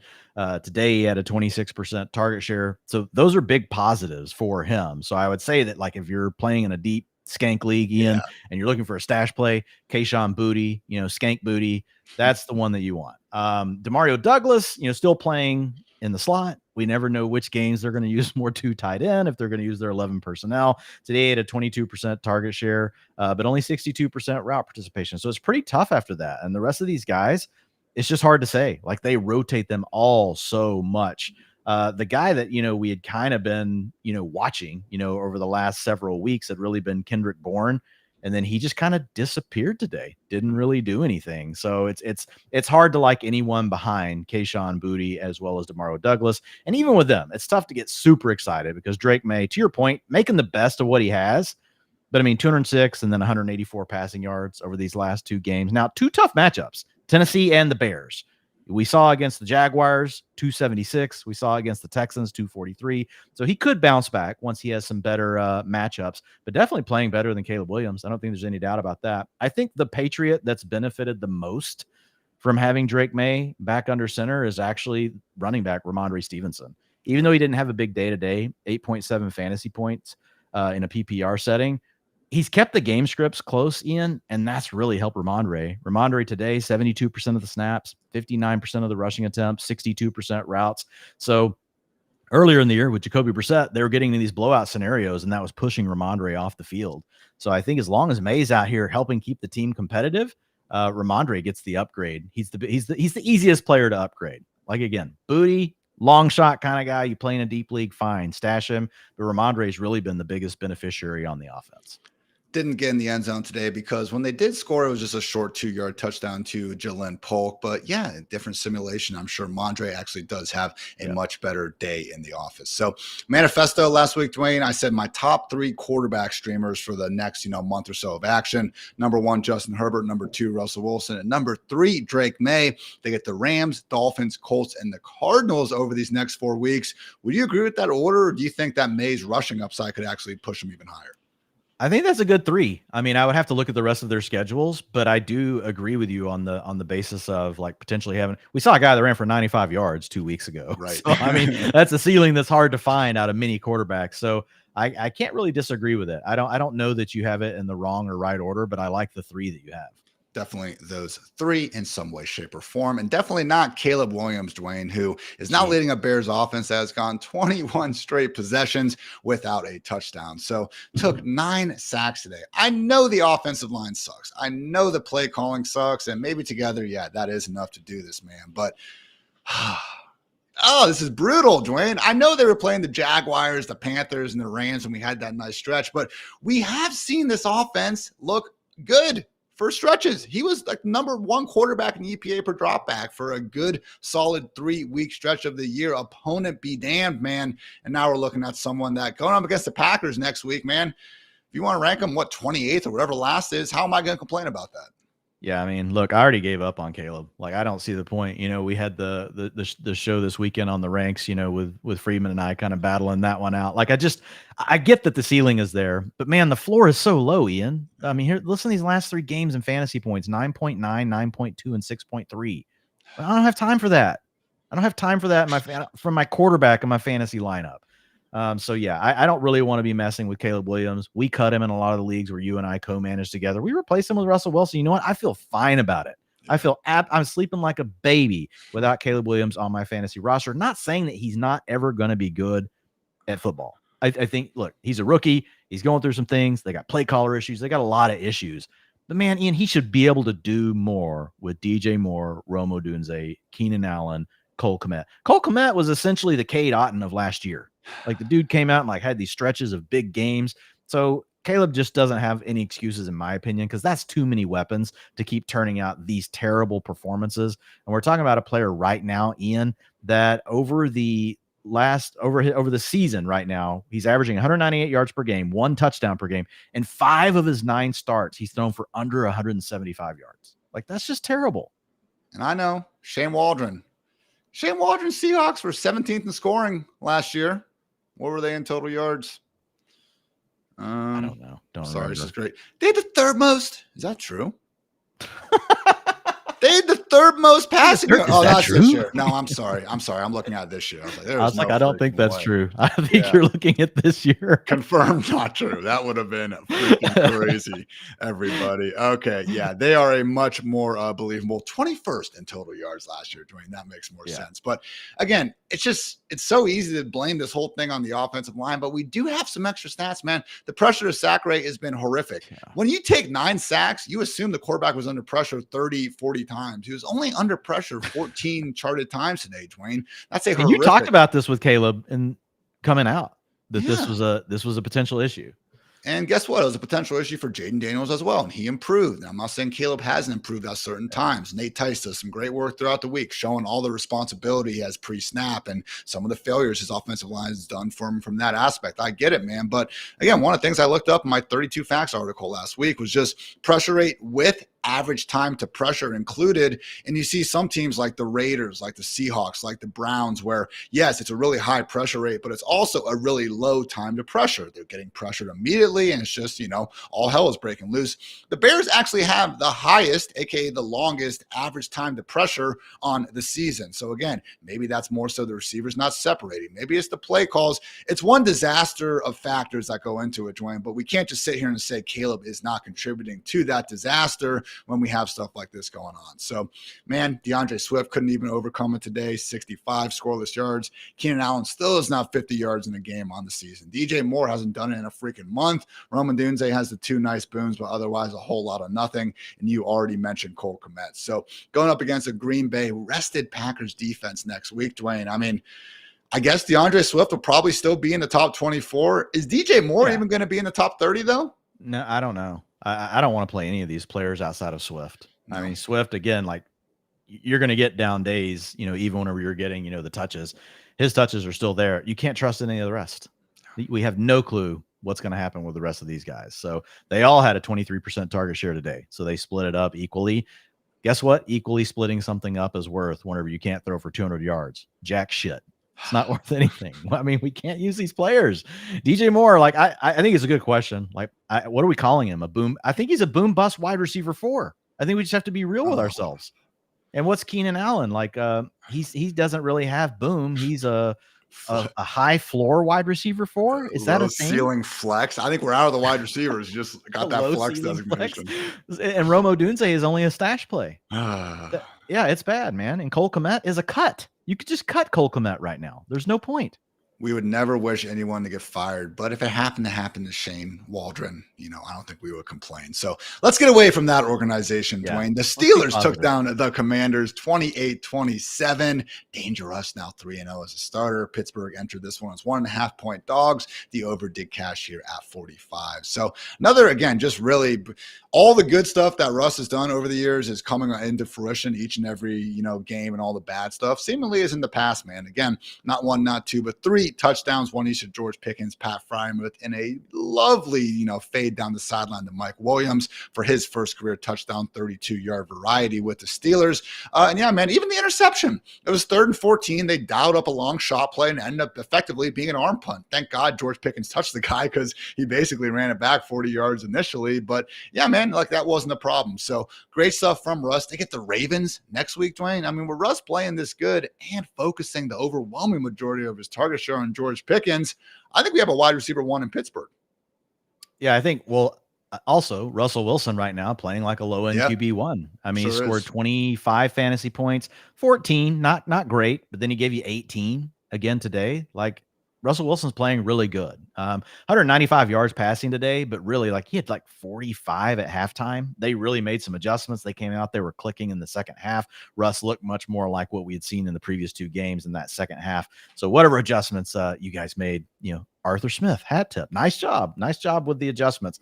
But yeah, just looking at this passing attack with Russell Wilson at the helm, George Pickens averaging 18 fantasy points per game, 91% route participation, 26% target share. He's averaging 92 yards per game. Targets still not super high because they run the ball so much, only 7 targets per game. Typically, if you have a guy with a 28-30% target share, you're hoping that number's like 9 or 10. So he's not quite in that range, but he's such a big play threat. And man, him and Russ, they're just really getting down. They're getting things on the same page as far as once they're in the red zone. Remember the previous week, like George Pickens could have scored 2 touchdowns and they didn't count. He maybe could have scored 3, but 2 in the red zone that were targets in the end zone where one just couldn't quite get the foot down. Another one got called back. I know he's a big guy in the Sheesh report. Another one got called back due to a penalty. So, I mean, this could be even bigger for George Pickens. So he is looking like an absolute beast. The other guy, Ian, is really Calvin Austin. I mean, this dude, he's got a 18% target share, 66% route participation. He's only averaged 10 fantasy points per game. If you looked at him today, like he didn't come up very big, but man, they were trying to get the ball to him. Russ is trying to hit him with these moon balls. And amazingly, teams are giving Russ the coverage he wants. They're giving him these shots down the field. We saw 2 weeks ago, it worked for Calvin Austin. He scored a touchdown. Today, hat tip to the Commanders. They did a pretty nice job on Calvin Austin, but he had 7 targets today in his own right. So, I mean, he was also getting plenty of looks. We'll see what it looks like once we get Mike Williams fully integrated into the offense. Obviously, he only had a small package of plays today. Did score a touchdown on a not a super deep shot, but an end zone shot from Russ. That was a very nice ball from Russell Wilson, who ended up with 3 touchdowns on the day. So we'll see what happens with Mike Williams. But my guess is Mike Williams really eats more into Van Jefferson's role.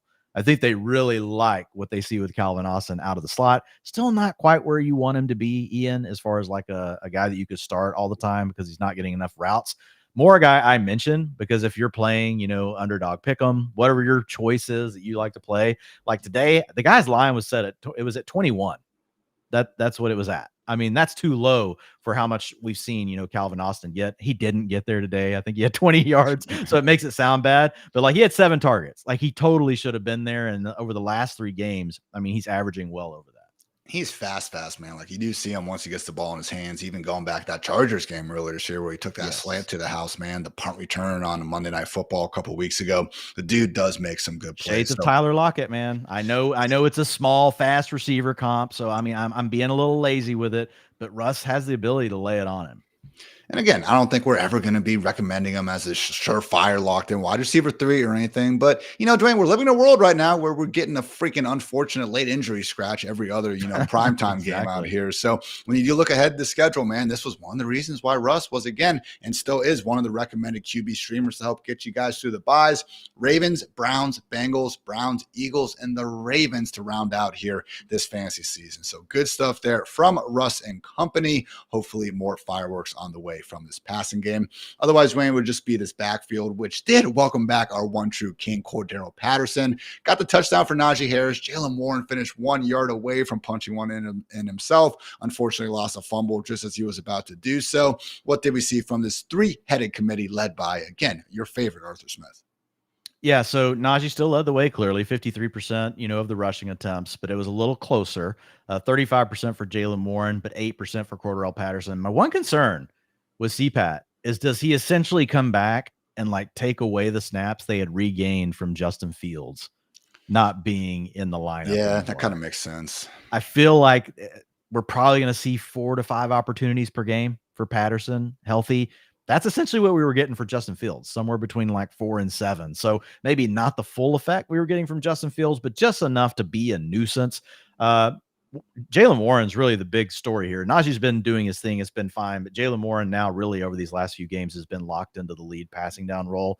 He was almost at 50% route participation again today, Ian. Got stopped short of the goal line, got held up, in one of those scrum scenarios where you're hoping to push your running back in. Well, hat tip, to the Commanders defense. While that was going on, they got in there and ripped the ball out from Jaylen Warren just before the knee got down. The ball was starting to come out. So it went from being one of those plays where you're like, oh, he's just going to get pushed in the end zone. Ended up being a fumble at the 1 or 2 yard line for Jaylen Warren. Could have been a much bigger day. Najee Harris was banged up at the time, so he's probably about to get another chance to punch that in for a touchdown. That would have scored a 9.5. That probably would have changed a 9.5 PPR performance into 15, 16 fantasy points. Of course, they could have thrown it or just bootlegged it with Russ. No clue if they would have given it to him again, but he was right there about to score that touchdown before the fumble. You mentioned the Najee ankle injury. We are not sure of the extent. Should know more again, hopefully by tomorrow, if not the next few days. But did return afterwards. Doesn't seem to be overly serious, but we'll see what happens. Again, I had that matchup against Baltimore because might be more of a Jaylen Warren game anyway, seeing as how tough they have been against opposing running backs on the ground this season. Over with the Commanders, who, by the way, another great Thursday night game coming. Washington at the Eagles here coming up. Get your popcorn ready for that one. But just, kind of a ho-hum game from Jaden Daniels. Didn't get a ton of fireworks. Didn't help that Diami Brown led a potential 3-yard touchdown, bounced right off his chest. Also could have, no joke, Dwayne. I mean, you would have had to do a little bit of yak, working your mind, but I think Luke McCaffrey was open for a 97-yard house call. He had his man beat. It looked like he had an angle on the safety. Rare deep ball miss from Jaden Daniels. So took 3 sacks out there. I don't think it's a coincidence that we saw a more erratic version of Daniels than usual when you are staring across from TJ Watt and company on the other side of that line of scrimmage. So don't want to freak out. Again, the fact that they still get 27 points here, pretty impressive. I understand some of that came because the Steelers gunner could not catch a wide open fake punt and gave him some great field position. But for me, Dwayne, not really anything I'm overly worried about here with the Washington passing game. Hell, man, we got another 113 yards out of Terry McLaurin on 6 targets. How great is that? Yeah, I think the one thing I would call out for everyone here with the Commanders, Noah Brown, 97% route participation, Ian, with a 22% target share. We've been talking about him actually for multiple weeks. You even made him a bold call at one point. Maybe we were like the reporters a week ahead on this stuff, but it's really come to fruition over these last few games. Looks like he is the wide receiver 2 in the offense. Over the last 4 games, has an 80% route participation with an 18% target share. So that is tops behind Mr. Terry McLaurin. So it does look like they've kind of maybe moved away from such a massive rotation. The other guys are getting their playing time, but they're rotating with each other. And really Noah Brown is getting his playing time. The only other thing I would say real quick about the Commanders, we can flip over to the rushing game.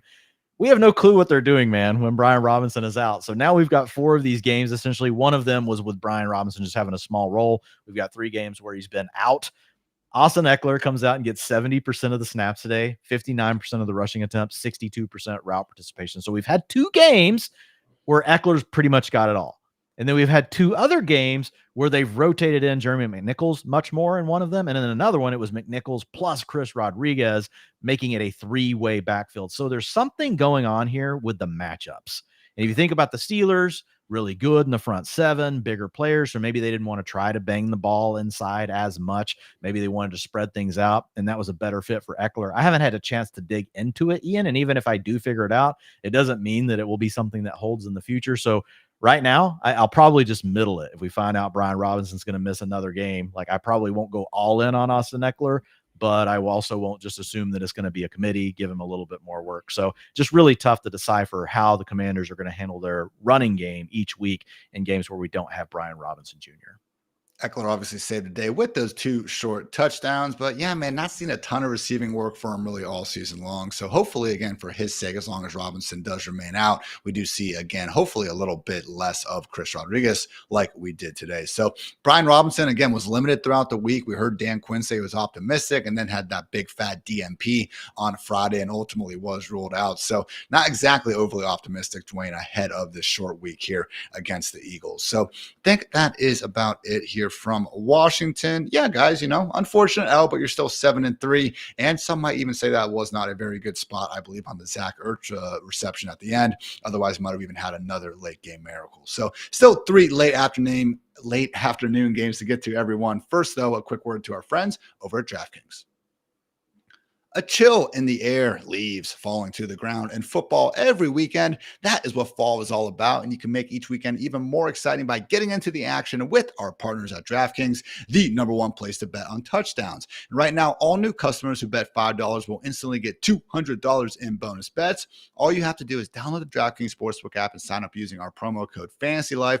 The crown is yours. Again, that is $200 in bonus bets instantly. And you can stay in on the action and use your $200 in bonus bets to bet anytime touchdowns on DraftKings. After all, DraftKings is the place to bet touchdowns. Sports betting is not yet available in your state. Don't worry, you can still join in on all the fun with DraftKings Daily Fantasy and have the shot to win cash prizes. Download the DraftKings Sportsbook app now. New customers use our promo code FANTASYLIFE and bet just $5 on any wager to get $200 in bonus bets instantly. That's promo code FANTASYLIFE only at DraftKings Sportsbook.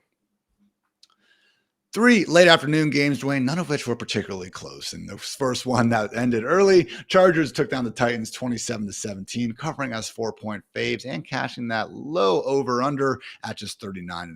So they'll be facing the Bengals Sunday Night Football next week, so that should be a fun one. And let's face it, man, really any game with Justin Herbert in it over the course of the last month and a half or so has been fun. 164 yards on just 18 pass attempts. And this one did throw a touchdown. Who did he get that one to? That's right, Quentin Johnston. And of course, Dwain, it wasn't just a ho-hum route. It involved Quentin running across the defense, getting behind their zone coverage, and eventually pretty much getting lost behind a linebacker for the score. All counts the same in Fantasyland. I'm not trying to hate on Quentin Johnston. It's not his fault that defenses ignore him when he's out there. It's just a matter of what's happening on the football field. So really not enough target volume for anyone, Dwain, except for Will Dissly, who dropped a touchdown along with Hayden Hurst. Yeah, this was back to the old Jim Harbaugh ways, Ian. We had 18 pass attempts and 39 rushing attempts, 23 dropbacks. So yeah, this was a run-heavy game. Now, the Chargers did pretty much lead the whole way. Not pretty much. They did lead the whole way in the game. So I think it was just an opportunity for them to really lean into that game script. But to your point, it is Will Dissly continuing to hang on to like this lead tight end role, which he really took over when Hayden Hurst missed a couple of games.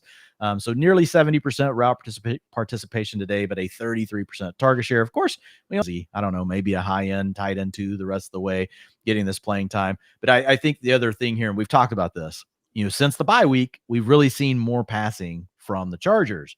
But they got Gus Edwards back today, Ian. And part of me started to wonder, like, were they actually just not throwing the ball because they didn't have another banger they felt they could use in the run game for those 4 games? I'm not saying that is the thing, but that was really the games without Gus Edwards. You get Gus Edwards back today, and you go back to this run-heavy game script. So I don't know, probably truth somewhere in the middle. Some of it is due to the way that the game played out. Some of it's probably due to having another running back they feel comfortable giving quite a few touches to. And I think that's the big storyline here, man. I think this is a downgrade for J.K. Dobbins. J.K. Dobbins has really had this backfield, Ian, all to himself. Still had 15 rushing attempts today, but 10 of them went to Gus Edwards. So we had gotten used to having these games where when it really worked out well for J.K. Dobbins, he could have 25, 30 touches. I think that ceiling is now gone with Gus Edwards back. Gus Edwards was actually the better running back of the two today. averaged 5.5 carries versus 3.3 for Dobbins. Now, efficiency can be really, it's high variance stuff on a week-to-week basis. It was the big positive for Dobbins is 70% route participation. So the passing down role clearly his. He's still the lead back of the two, on the ground, but it wasn't all his. I mean, Gus Edwards getting 10 carries, like that hurts J.K. Dobbins. He did look good with his opportunities, yards per carry stuff aside. I mean, he is a big man, Dwayne. When he gets rumbling out there and is healthy like he looked like today, not saying Gus Bus is as good as that 5+ yards per carry he always had going every single year in Baltimore. I understand J.K. Dobbins is the better, pure running back talent, if you will. But yeah, I don't think it's exactly coaching malpractice to get Gus Edwards some touches out there. Now, I do think it goes back to Harbaugh's college days with his insistent need to feed Hassan freaking Haskins these goal line touchdowns, giving me freaking PTSD from that 2021 season or whatever that was, so that wasn't ideal. But yeah, man, does deserve to be a slight downgrade for J.K. Dobbins. Maybe we won't get quite as many rushing attempts from Herbert out there. I mean, my God, Dwayne, he was snapping ankles. Justin Herbert, I knew you could run a little bit, man, but that was crazy. Also had a touchdown to his stat line. So in another world, maybe J.K. gets both those, like I think he did literally last week or the week before. Wouldn't overly worry about it, but again, certainly not someone maybe with that RB1 ceiling that we were hoping for down the stretch. Otherwise, Dwayne, would just be this passing game. Again, kind of spread out what we thought, but I tend to think it was a bit more game script. And even if it wasn't, I don't think they're going to have much of a choice, Dwayne. They get the Bengals, the Ravens, the Falcons, the Chiefs, and the Buccaneers over these next 5 weeks. I mean, Ladd McConkey, I still believe is the number one here in LA, but even Quentin Johnson at this point, man, certainly going to be inside our top 48 at a minimum. Man, I'm sorry. Joe Mixon is just out here bawling. Sorry. Look at it, and they look really good in the all reds. I'm not usually a fan of like the color rush kind of. I wish they throw some white pants on with them. I'm with you, but I maybe it's just because I like the Texans because I live in Texas. But yeah, as far as the wide receivers go, I mean, I think it could be tricky still with these game strips, just because we know how much Harbaugh is willing to lean into it. I do agree with your point overall when you're playing against a lot of other really good teams. That could open things up. And yeah, not a lot to add here other than it is clearly two guys leading the way as far as playing time. Ian, Quentin Johnston with 96% route participation a day and 91% for Ladd McConkey. So we had seen several weeks there early on where it was kind of muddled, right? All these guys were rotating. Well, now it does look like they really have decided. Quentin Johnston, Ladd McConkey, those are the top two guys they really want all on the field all the time. And that's a big positive for fantasy. How far down was Palmer? Just wondering. Josh Palmer today was at 65% route participation. Okay. Yep. It is wild to see. Again, McConkey, I know the concern was that he'd be that guy potentially down there. Not so much. So hopefully, again, once we see the Chargers get pushed a little bit more here, bigger days ahead for the passing game, like we saw for the better part of the previous month. Over with the Titans, we got the return of Will Levis. Sadly, at least to my knowledge, Dwayne, no hilarious memes came out of the start. Did take 7 sacks out there. But, at least in terms of Will Levis world, man, was fairly efficient throwing the football. 18 for 23, 175 yards and 2 touchdowns each to Calvin Ridley. Pair of nice throws, had 84 yards again in those pair of scores on 9 targets. So his first touchdown since week 2. Not going to pretend like this is going to be an every week thing, but we had a really nice boom against the Lions for $140 or whatever it was. Another nice game last week with 70 yards. And Dwayne, we brought this up last week. This is a smashable schedule. I mean, when you do look at the Titans here moving forward, the Vikings, the Texans, the Commanders, the Jaguars, the Bengals, the Colts, and the Jaguars again to end the fantasy season. I'm not saying that having Will Levis under center is a good thing. I probably would prefer Mason Rudolph, but at a minimum, Dwayne, I think Calvin Ridley, top 30, like he's someone we can start with a little bit of confidence, right? I'm not helping my cause by, not being that confident myself, but I want to be, man. Well, the reason you're not that confident is because Will Levis only threw for 175 yards today, and the reality of that is that's a problem. But Calvin Ridley, since DeAndre Hopkins has left this team, man, he has been a massive target hog. He had a 39% target share today. If we look at the last 3 games for Calvin Ridley, he's sitting at a 36% target share, 53% of the team's air yards, 2.91 yards per route run, playing with Mason Rudolph as well as with Will Levis. So look, like the proof is in the pudding, as my grandmother used to like to say, and like he's doing his thing. So yeah, I think Calvin Ridley is a wide receiver 3. I don't think I can get him into wide receiver 2 territory because of the quarterback concerns, but he can give you wide receiver 1 and wide receiver 2 production. Clearly, we've already seen that over these last 3 games, man. He's averaging 60, or it's not averaging 60. That would be crazy. 60 fantasy points over that stretch. So 20 fantasy points per game over the last 3 weeks. So yeah, Calvin Ridley, apologies. I said that this wasn't possible. It is possible. I know this of all people. I've learned that like how much we can research all this stuff in any sample, like anything can happen. Yeah. And Calvin Ridley's definitely proving that. Do you have some sad news to get to, Dwayne? Streak is over. Nick Westbrook-Ikhine did not score a touchdown. I was like, what happened? It was a great stretch run we had there, but it is over. Just 31 scoreless yards on 3 targets. But there actually was an injury we should probably address. Tony Pollard missing some time. Did return after halftime, Dwayne, but Tyjae Spears was back, looked healthy out there, and accordingly, we kind of got that 50-50 split. It seemed like from the box score that, let's face it, Callahan, the Titans told us would be the case all offseason long. Yeah, and I was watching that game when that happened. I don't think Pollard really missed that much time, not even a drive.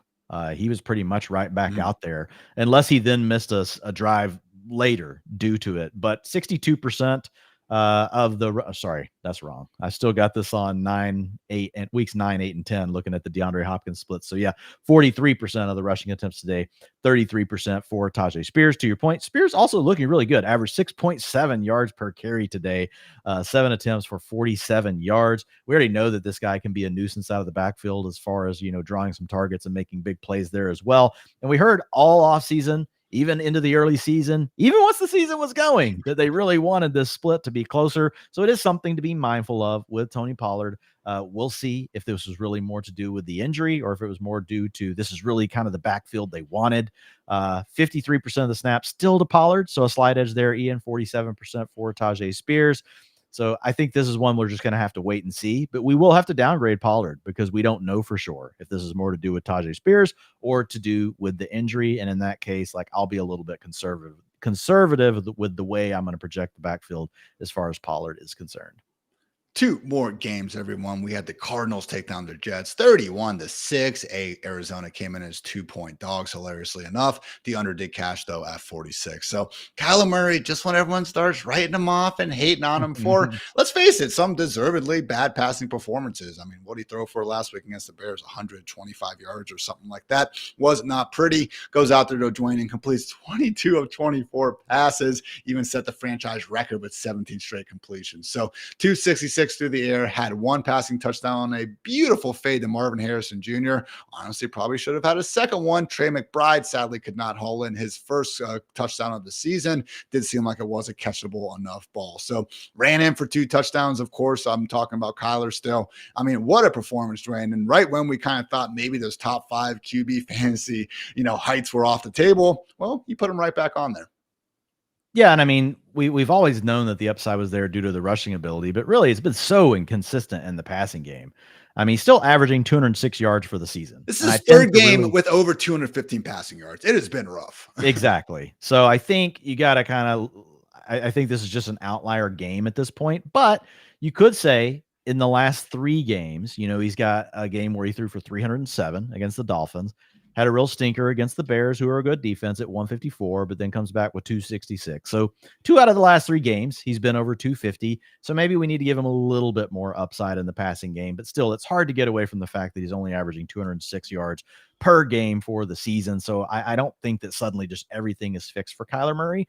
But this is a reminder, like the dude can still ball. Like he can still come out here and put up 29 fantasy points. And even though like he hasn't been throwing for the huge yardage, he was still a low-end quarterback 1. Like he was like a quarterback 9 or 8 heading into the week, even though he had only been like up till this week, he was averaging like 198 yards per game, I think 197, something like that. So he'd still been scoring enough fantasy points to be in your lineup every week. We just hadn't seen very many booms. So it was nice to see that this week. Showing that toughness too. Got his helmet knocked into yesterday, knocked off, I should say, by Quincy Williams. Stayed in the game, went right back out there, made some more big throws. So great to see. And accordingly, Trey McBride, 71 yards on 5 targets, and Maserati Marv, 54 yards, caught all 5 of his targets. Look pretty good doing so. So good stuff there. And again, not the only, we've named Ridley, and there was another, was it Pickens, another wide receiver that had a good schedule stretch. Also applies to Marvin Harrison Jr. and this Cardinals offense, man. After this week 11 bye, Seahawks, Vikings, Seahawks again, Patriots, Panthers, and the Rams closing things out would not, again, just completely write off the potential for Harrison Jr. to, again, maybe not fully make up on that first or second round draft capital you spent back in August, but I would not be shocked if he's able to weasel his way into a wide receiver 2 finish, which all things considered would not be too shabby. So James Conner found the end zone on a short rush, also had 80 receiving yards, really was making some nice things happen in the screen game from the first drive of the game. And yeah, man, overall, great offensive performance from the Cardinals. Now to the Jets. We thought we were starting to roll, and I do wonder, Dwayne, if we're seeing this Cardinals defense almost take a page out of the Commanders book and get better, and maybe we shouldn't be completely underestimating them as much as we did earlier in the season. Now, they faced the Jets. They shut down the Bears before that. Dolphins, okay. Tua was back. They scored 27 points, but they did have nice performances, man, limiting the Packers to 13 points and Chargers to 15 points, 49ers 23 before that. So, again, not saying we're dealing with the 85 Bears here, but me, I'm just trying to make myself feel better because this really was a letdown from a Jets passing offense that was already consolidated around who we wanted. They just couldn't get it done today. Yeah, I don't think there's a lot to talk about here other than it was just a terrible day for Aaron Rodgers. Yeah. He threw for 151 yards, man. He averaged 4.3 yards per pass attempt. Like, he just looked like complete crap. Now, he didn't turn the ball over a bunch. He had 0 picks, had 0 touchdowns. He got sacked 3 times. He went to the blue medical tent once. So it was just a rough day. It was surprising because when you look at the chart, when you look at the Cardinals depth chart on defense, Ian, like, most people won't know a lot of the names. Like, Budda Baker had a really nice game today. It's not like they've got like a stacked front 4 that can, or stacked front 7 that can apply all this pressure. They are finding unique ways to get things done here recently. So yeah, maybe we can't look at them as being a complete rollover, but still, we just expect the Jets to do more. I feel like this is more to do with the Jets, just their own undoing. And it's just continually every single week, it's like one thing or another, an ill-timed drop, an ill-timed penalty. It just feels like there's always something, right, that shoots their wheels off. The thing is, for, really the weeks before, we thought the passing game was starting to find its groove. I mean, Rodgers had thrown for 294, 276, 233, but 2 touchdowns, 211, but he threw 3 touchdowns against the Texans. So to come out with 151 and 0, like, that's really bad. That's really bad. I think as far as the rest of the team, though, it's pretty much status quo. Got a little bit more Braylon Allen, like we saw 2 games ago today, than what's normal, but it's still a consolidated passing attack. It's going to go to Garrett Wilson, going to go to Davante Adams. The challenge starts to become like, what are the Jets playing for? Yeah. Like, they're professionals. They're professionals. Like, I know Garrett Wilson wants to get his yards, but I mean, this team, man, like, geez, like, it's all been sitting there for them to, like, just kind of get back on a roll and, try to get things going and hope they can make a playoff run, but it just doesn't look like it's going to be able to happen. Man, looking back at it, they only had 6 drives, Dwayne, which is wild. And I think it's a testament to how well the Cardinals were able to just control the ball, for the large durations of this game. So, I mean, they went 63 yards field goal, 43 yards field goal, pump before halftime. They went 62 yards down the doorstep. Rodgers lost a fumble on 4th down. They had another punt, and then they lost the ball on downs after going 62 more yards. So, no explosive plays is obviously making this harder, and I think that's where some of those just, again, ill-timed miscues. Are you serious? They had 6 drives? Only 6 drives. Teams averaged 10 to 12. Yeah, so that's why, again, like, watching the game, it wasn't like they were popping. The time of possession for the Cardinals must have been huge. Yeah, let me look. The Cardinals must have had the ball a ton. So that's on the Jets defense. Yeah, 32 minutes. I thought it'd be more, honestly. Oh, yeah, I would have thought it would have been. I honestly would have thought it would have been closer to 40. But yeah, okay. Well, still 6. Wow. All right. Lack of explosive plays. Not good. Not good. So, hey, 39% target share for your guy, Davante Adams. Yeah, not exactly the production I was hoping to have, Dwayne, but didn't exactly make that ladder bet I put down on him look all that well. But that's what week 11 is for. So Colts, Seahawks, Dolphins, Jaguars, Rams, and Bills up next for the Jets. But obviously they're going to need to play some better matchups themselves, better games themselves, I should say, before we can get overly high. So hey, as long as Allen Lazard remains on IR, we're still going to be looking at Garrett and Davante. Almost projected for double-digit targets per week. Tough to leave them out of the lineups, and a similar sentiment for Breece Hall. But yes, certainly would be a lot cooler if we saw some more fireworks from this offense. So do keep an eye on Jets left tackle Tyron Smith. Was ruled doubtful to return with a neck injury, so certainly not ideal there. Hey, Ian, real quick before we jump on, we don't spend a lot of time on it, but we did see Trey Benson get a pretty decent workload today. So we've seen it twice now when the Cardinals are leading.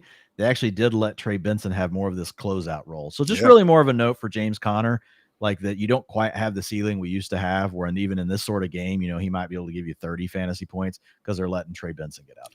Yeah, I'm a little surprised with how well Connor has played, man. I mean, again, you pull up his numbers and he's going to be near the top of all those, break and tackle metrics that we care about, averaging a healthy 4.5 yards per carry. But I want to do the cool dunk tweet, Dwain, where it's like, oh, look at his ADP every year and how well he's performing. And he's just been a quality RB2. Nothing wrong with that. But if you would have told me that there were no injuries, and again, how Cardinals have like a top 2, top 3 rush offense in the entire NFL, would have expected more. But, he's got Kyler taking away a lot of those goal line touchdowns. I don't think that has exactly helped either. So great stuff. 6-4 Cardinals, first place in the NFC West going into their bye. Good stuff from, again, Jonathan Gannon and company there. Takes us to our last game of the day. The Eagles beat down the Cowboys 34-6 and really wasn't even that competitive. So covered as 7.5-point favorites, the under cash here at 44. So another great game from Jalen Hurts. Took 5 sacks, had an interception to Trayvon Diggs in the end zone. Also lost a fumble when Michael Parsons got to him. Again, like those 2 plays really help this one not be freaking 35-6 at halftime or whatever it might have been. But regardless, man, several nice throws downfield to A.J. Brown. Did miss Devonta Smith a couple times, but again, that's just life in the big city sometimes. Otherwise, yeah, man, continues to look dynamic on the ground. 2 rushing touchdowns for Jalen Hurts. Making the case, man, if he hasn't already grabbed that, again, overall QB1 fan. I guess he's not going to get it from Lamar at this point. The numbers that dude is putting up. Last 3 games, though, huge. 35.1, 29.9, and 29.7 fantasy points. Like he's trying. He's trying to get there. Yeah, so QB1A, QB1B at the top, man, whatever you want to do. Jalen Hurts is being fantastic. So again, took touchdowns from Saquon inside the 10-yard line. There was a ridiculous catch and run from Saquon early where he literally made 2 Cowboys defenders sprint right into each other. Thought Overshown was going to get knocked out after that one. But yeah, man, Dallas Goedert, first touchdown of the year. That was cool. Again, Devonta had a nice 65-yard potential touchdown, but it was a rare underthrown from Jalen Hurts. Felt like business as usual, Dwain, but these days, business as usual for the Eagles is really, really, really freaking good business. Yeah, nothing to add, man. The only thing I would say is Devonta Smith, when we have Dallas Goedert and A.J. Brown on the field, it's been pretty rough. So it would have been nice if he would have come down with, one of those deep shots. That would have been helpful. A little bit of a struggle as far as the target department this year when those guys are healthy. A.J. Brown looking fully healthy after that knee scare last week. Again, caught that 44-yarder down the sideline. Just really, again, probably the best tool in Hurts' passing package with that, again, deep ball down the sideline. So good stuff there. And yeah, that's it. Okay. Exactly. Cooper Rush, guys.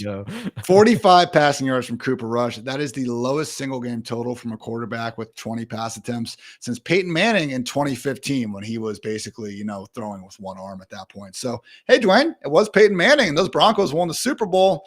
Don't think that's going to be the case for the Cowboys. Is it the worst offensive performance there was not a single time in this game where it looked like the Cowboys were going to be effective other than when CeeDee Lamb got open in the end zone. But Jerry refuses to put curtains on the field. And accordingly, CeeDee said he literally couldn't see the ball, so he couldn't catch the 4-yard touchdown. So yeah, Dwain, floor's yours. Nothing to add. I think the only thing we probably have to debate here, CeeDee Lamb. What is he really worth moving forward? I know we talked about last week coming in with the injury, coming with the downgrade at quarterback. We didn't think it'd be this bad. I mean, Cooper Rush, now that average that we talked about last week of whatever it was, 210 yards a game or whatever, it's gonna go even lower. So now he's gonna be dealing with a lot of these same challenges like Marvin Harrison Jr. and a lot of these other guys have been dealing with. It could be Trey Lance too. McCarthy wouldn't commit to Rush. Yeah. So Jesus. So either one of those things are not good. And so essentially what this could do is really put him in I'm trying to think of a Malik Neighbors, high-end target earner, but we don't ever rank him as the wide receiver 1 on any given week. Why? Because his quarterback is Daniel Jones. Bro, but Malik Neighbors is still a wide receiver 1. I think this is looking like non-Tua Tyreek Hill. Potentially. I mean, the one good thing for CD is they're still throwing him the ball. They just weren't throwing Tyreek the ball, even whenever they didn't have Tua. So he had a 35% target share today. So that's why I comped him more to a guy like Malik Neighbors. If somehow they could get Cooper Rush to Daniel Jones status, right? 200 passing yards per game, then you're probably fine. Lamb, you're not getting the high-end wide receiver 1 finishes consistently like what you want, but you still have to keep him in the borderline, mid-range wide receiver 1, low-end wide receiver 1, depending on who's on bye and whatnot. So if it's Trey Lance, though, man, that could be absolutely, it can't be more brutal than it was today. But man, Trey Lance, like I feel like that's going to be like Dorian Thompson-Robinson, Anthony Richardson territory. Yeah. I mean, that's what it looked like in the brief. He threw an interception, 6 pass attempts, did not look in control, great 4th round pick. I mean, we saw him have a couple nice plays. I can't even really say games when he got those couple spot starts with the 49ers. I would like to think he's learned a couple things over the years, Dwayne, but certainly didn't look like it. I'll say this. You're cutting Jalen Tolbert. You don't even have to hold Jake Ferguson anymore. You're going to need an option, but tight end has suddenly gotten a lot better over the last few weeks. But I think Ferguson falls out of the tight end 1 conversation until we see a turnaround by the offense. Rico Dowdle today, like you want to try to get excited about Dowdle. And, we had thought, well, maybe, the injury he got sick. Maybe they were going to give him the bigger role out of the bye. It was fine. He had 50% of the rushing attempts today. But what's that worth right now in the Cowboys? Like, I don't want to mess with Rico Dowdle.